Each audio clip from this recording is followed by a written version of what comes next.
இயக்குனர் லோகேஷ் இயக்கத்துல ரஜினிசார் நடிப்பில் கடைசியாக வெளியான திரைப்படம் தான் கூலி. இந்த படம் எந்த அளவிற்கு லாபம் கொடுத்ததோ அதே அளவிற்கு பல விமர்சனங்களையுமே சந்தித்தது. குறிப்பாக பாலிவுட்ல இருந்து அமீர் கான் அவர்கள் இந்த படத்துல ஒரு கெஸ்ட் ரோலுமே பண்ணியிருந்தார். இதனை வைத்துதான் படத்துடைய ப்ரமோஷனை ஹைப்புக்கு கொண்டு போனாங்க படக்குழு. ஆகையால் அவருடைய காட்சிகள் சம மாசாக இருக்கும் அப்படின்னு அனைவராலுமே எதிர்பார்க்கப்பட்டது. லோகேஷ் அவர்கள் வித்தியாசமாக ஏதோ பண்றேன் அப்படின்னு சொல்லி அமீர் கான் அவர்களை வைத்து காமெடி பண்ணிட்டு இருந்தாரு.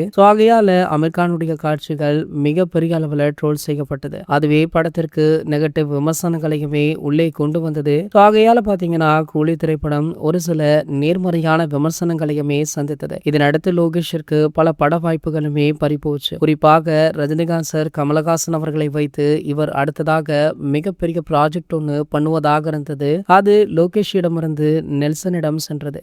அந்த படத்துடைய ப்ரோமோ தான் சமீபத்தில் வெளியாகி செம்ம ஹிட் அடித்தது. இந்த நிலையில பாத்தீங்கன்னா இந்த படம் மட்டுமல்ல, அடுத்தடுத்து லோகேஷிற்கு ஒரு சில பட வாய்ப்புகளுமே போச்சா. தற்போது ஹீரோ கிடைக்காமல் லோகேஷ் அவர்கள் அல்லாடி கொண்டிருக்காரு. அந்த நேரம் பார்த்து நடிகர் ஏகே அவர்கள் லோகேஷிடம் கதை கேட்டிருக்காரா. கதை கேட்டது மட்டுமல்லாமல் கூடிய விரைவிலேயே இருவரும் படம் பண்ணுவதாக சொல்லப்படுது. சமீபத்தில் பாத்தீங்கன்னா ஏகே 64 படப்பிடிப்பு ஆரம்பமாக இருந்தது. தற்போது வரைக்குமே அது தள்ளி போய் கொண்டே இருக்கு. ஒருவேளை ஏகே 64 படத்துடைய இயக்குனரை நம்ம அஜித் சார் மாத்தினாலும் ஆச்சரியப்படுறதுக்கு இல்ல அப்படின்ற செய்திகளுமே வைரலா போயிட்டு. அதாவது லோகேஷ் கனகராஜ் அஜித் சாருடைய காம்போ எப்படி இருக்கும் அப்படின்னு நீங்க நினைக்கிறீங்க அப்படின்றத கீழே உள்ள கமெண்ட் செக்ஷன்ல கமெண்ட் பண்ணிட்டு நம்ம சேனலை மறக்காம சப்ஸ்கிரைப் பண்ணிக்கோங்க.